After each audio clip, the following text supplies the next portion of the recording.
I knew this was from God. It was a very vivid, very colorful dream. And where we sat on it in 2017 was like, yeah, that would be great. We'll pray on it and see how God brings it about. Welcome to Fireside Talks, where we help bring you from survival to stability. Through skills, support, and the hope of Jesus Christ. So for our first podcast today, we're going to start off with just some introduction type stuff and some of the things that we're currently working on. Not every episode is going to be about just what we're working on. There's going to be some skills, some support, and then obviously we'll talk about Jesus Christ too.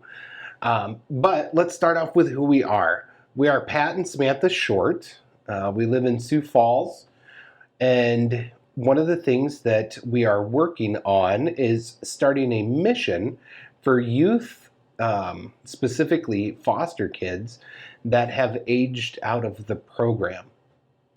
So in the past, before we lived in South Dakota, I spent about 15 or 16 years as a full-time paramedic and almost 20 years as a volunteer fireman and then a bunch of odd jobs here and there.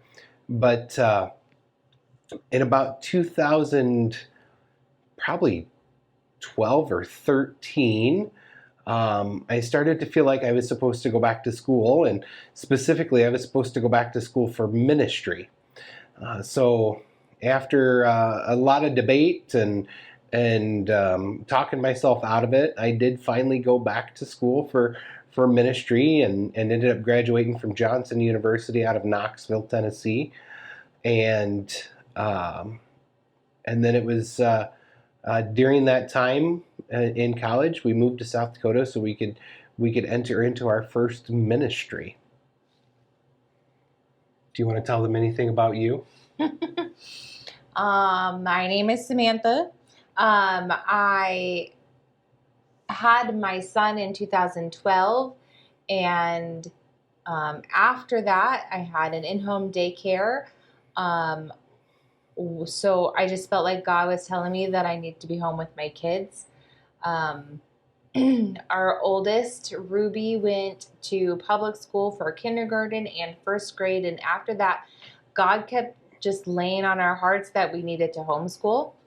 So we brought her home and started homeschooling her, and then we homeschooled our son all the way through.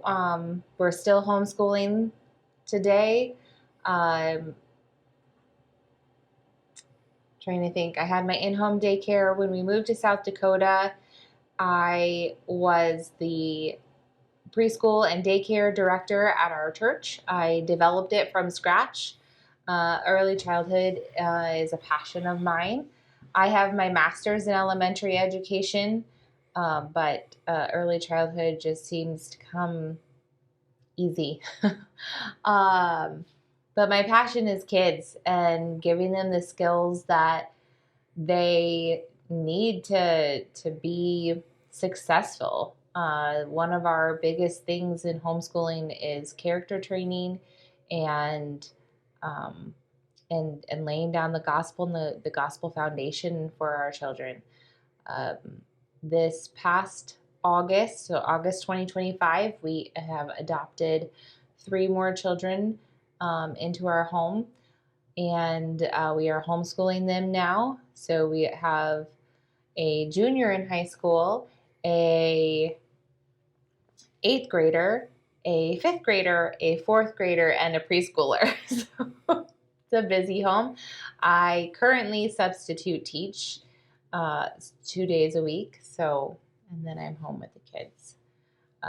But God has really laid it on our hearts to start this mission so that we can serve others. In having foster care kids in our home, we see some of the trauma and struggles that they go through. Our passion is teenagers, and knowing that so many of them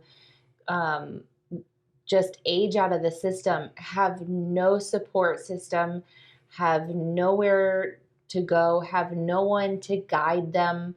Their family is not a good place to turn, and they just go down the worst path possible. And God has laid it on our hearts that we need to help them. So we probably need to back up just a little bit then and explain about 4 or 5 years ago is when we went through the classes for foster care. Yeah. And one of the things that I think, if I remember correctly, during that class, it was an online thing. And during that class, we were one of 8 or 9, maybe 10 couples that were taking this program to become licensed for foster care. And one of the things that blew my mind is, out of those 10 or so couples that were doing these classes, we were the only ones that were willing to take a child over 5 years old.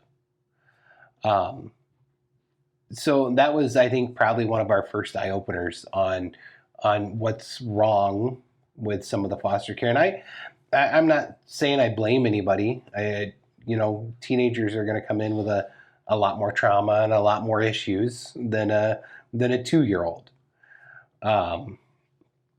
But it's one of those things that it's again, nobody's fault. It's just part of the way the system works.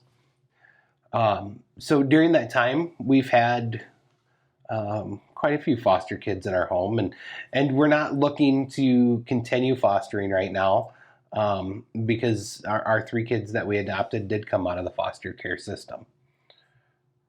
He says, so yeah, not currently. We're probably not looking at foster care any longer. For now. But one of the things that when we were going into this, it was never our desire to adopt. It was never a goal. I know there's a lot of people that go into foster care with the desire or the goal for adoption, but it was never ours. We wanted our goal to be reunification. We wanted to be able to come along beside the parents and help get them in a better spot, so that way their kids could come home and be with them, because we think that the best place for any of these kids are with their parents. But with that being said, when it doesn't work and we had the opportunity to adopt the 3 siblings that we had in foster care in our home, the thing that kept going through my mind is, how do we not adopt them? Because they've been in our home for 2 years now. How do you keep these kids in your home for 2 years, and then when they go up for adoption, be like, okay, good luck. I hope you find a nice family. So that's kind of what led us down the adoption path. It wasn't our goal. It was never a plan. It's just the way this happened to work. I think all of our other placements went home to families. Not necessarily did they stay there, but all but one other of our placements went back to be with family. So that kind of gives you an idea why foster care is so important to us. Now I think we need to get an idea, or give you an idea, why we're doing what we're doing, or kind of what stemmed all of this. And that comes place from a dream you had about a decade ago. Yeah. So in about 2017, God gave me a vision of us coming along, families, like living in with them or alongside them, like in a community, helping to teach budgeting skills and cooking skills and setting up routines and things like that, things you need to get through the day-to-day that maybe they just weren't taught or didn't understand how to make it work. And I knew this was from God. It was a very vivid, very colorful dream. And where we sat on it in 2017 was like, yeah, that would be great. we'll pray on it and see how God brings it about. And then about 2020, my daughter Ruby, our oldest, had a similar vision, a similar dream, but working more with women in domestic abuse, or they went down the wrong path, maybe got pregnant unexpectedly, and coming along with them and teaching them parental skills. And it takes the community to raise children. So just being part of that community with them, helping them to build that trauma and knowing that there is another route to take other than adoption, and giving them that choice and the hand up to help them with that. So she has been sitting on that and knowing that that's God's plan for her for a while. Both of them similar, very similar. And then after our adoption, we knew that we had outgrown our home. In about 2023, the church we were ministering at closed, and we were not in a paid ministry position, but we were still ministering to our children and having a full-time job in sales. Then you could reach out to people in that way, but not ministering in a full-time paid position, I guess. Sure. We were, neither of our positions are permanent or unable to change. We had more, how do you say that? We were more flexible Sure. at this point in our lives, especially knowing that we outgrew our house, needed to move. What better than we were just thinking, what better time to grow this mission that we know that God has put on our hearts, put on our daughter's heart? What better time to build this from the ground up? And granted, that was, it was 2017 for my vision, 2020 for hers. So it kind of been on the wayside for a while. In the meantime, we had met with Eric Weber down at Union Gospel Mission and talked to him about my vision. And he's like, oh yeah, I want to do something like that too. God just confirmed my vision through him. We went and talked to him again. We were like, we can do this. And he's like, oh yeah, you can do this. Let's do it by December. So we have, it kind of lit a fire in us. God put him in our lives to confirm that this calling is from him, that this calling is true and that it is needed, and that this is the route we need to go. And so he put Eric in our lives to light a fire, and so we're following through. And so here we are. Right. And so with this mission idea that we had, originally when we talked about it almost 10 years ago, one of the ideas was that maybe we could find an old hotel or something that was for sale, or a motel that was being sold, and we could convert it that way. But since then, there's been a couple of organizations that have done something very similar, even one right here in Sioux Falls for veterans, where they've built tiny homes.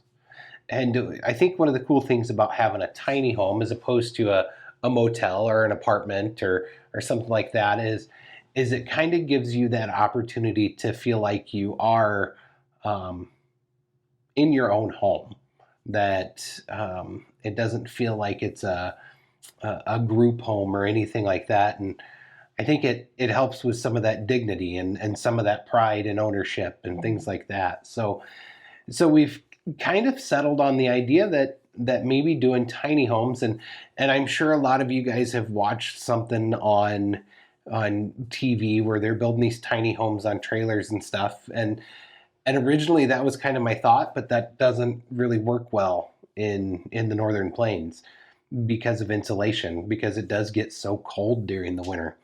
So we'd be looking more at like actual building, slab on grade, concrete foundation, tiny homes.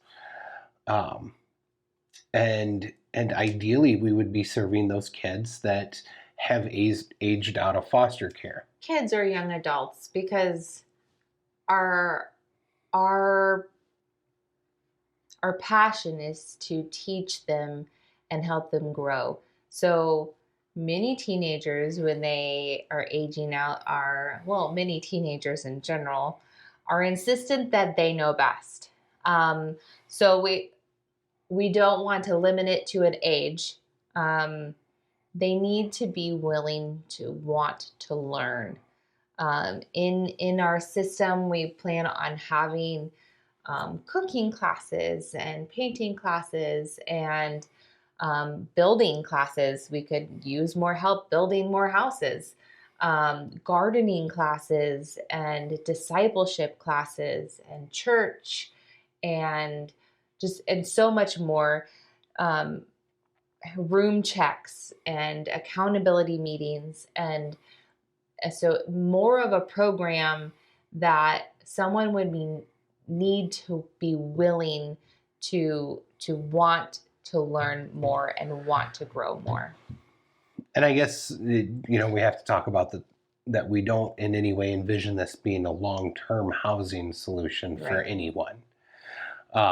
And while our focus is those youth that are aging out of foster care, or maybe have been out of foster care a couple of years and realize they're not doing well, obviously we would never turn away a mom and her kids that are trying to leave a bad situation, or even just trying to help with homelessness or something like that. But ideally, or our main focus rather, would be those kids that are aging out of the program and just don't have anywhere else to turn. You mentioned the church aspect of it, that throughout this mission, there would be a church that is planted during this time too. Because one of the things that I think we miss the boat on, that we fail often in some of these programs, because there's other organizations out there that are doing similar type things. But I think they keep the hope part of it out of it, because they're not teaching, there's not that discipleship. There's not teaching them to be a follower of Christ. There's none of that is really that character training that we kind of talked about with homeschooling. That we do have a creator. He does expect some things, certain things from us, to love our neighbors as ourselves, and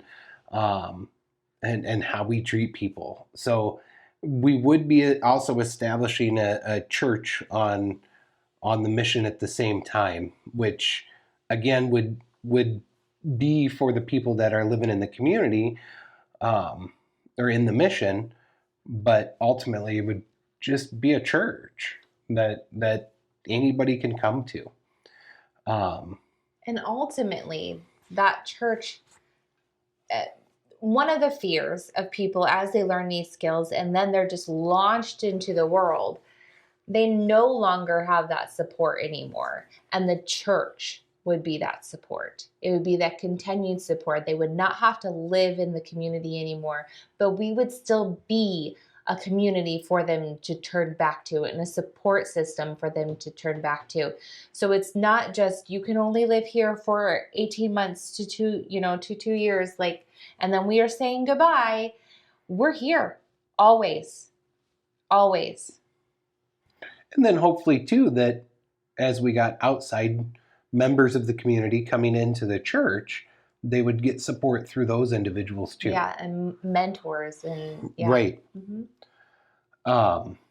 So right now we're really just in the very early stages of all of this. We've gotten some support from a couple churches that we kind of have some history with. But right now, as you can see, we're in our tiny little dining room. That preschool art. right? But right now we're looking for property, a piece of property that's within a reasonable distance of Sioux Falls, because we still have to work. We're not looking to jump onto this property and be fully paid by the mission. I personally don't anticipate us taking pay for quite some time.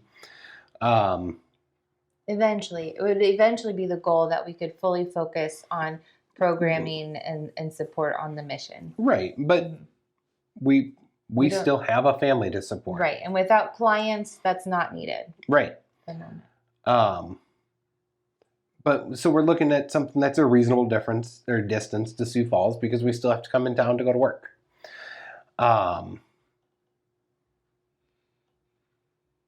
But right now, I guess one of the big things we need is if this is something that you want to help us with, we need leads on property. Whether it's, my dad is getting older and he's thinking about retiring farming, and yeah, he's got 5 or 6 acres he'd sell you. I mean, no telling whatever that might be. But if you are aware of something in, say a half hour, 40 minutes of Sioux Falls, we'll put a link to our website in the video notes, and hopefully you can reach out to us if you can be any help there. And I should say that here, 72 hours ago, we launched a website. So we do have a landing page now, and it's firesidecommunity.org. That's Fireside Communities, all one word, where you can go find more information. And like I said earlier, this isn't going to be just about the mission or just about us asking for help or advice or how can you help us get this mission off the ground. There's going to be other aspects of this too.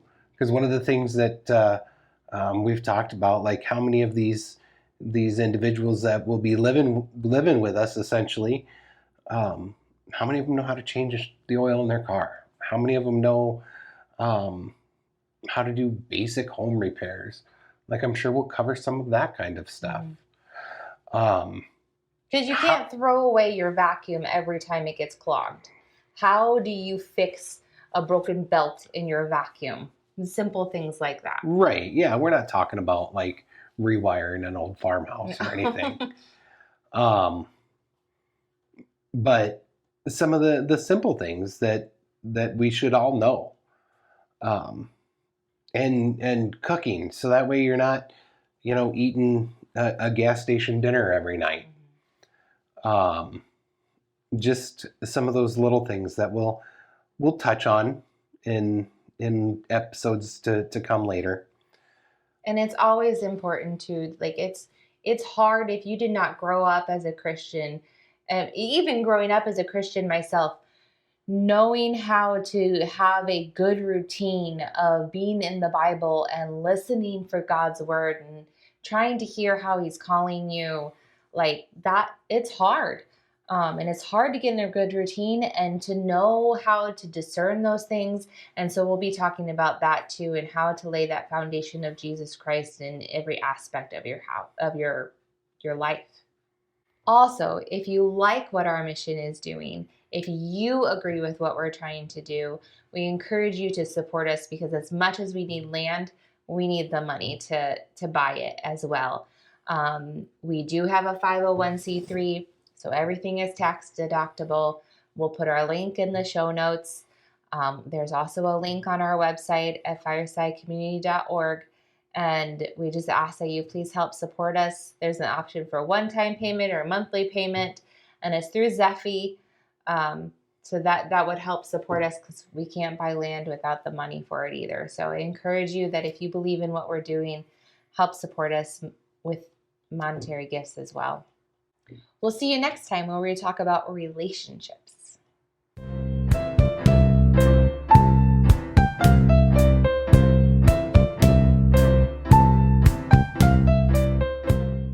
Thanks, and we'll see you next time.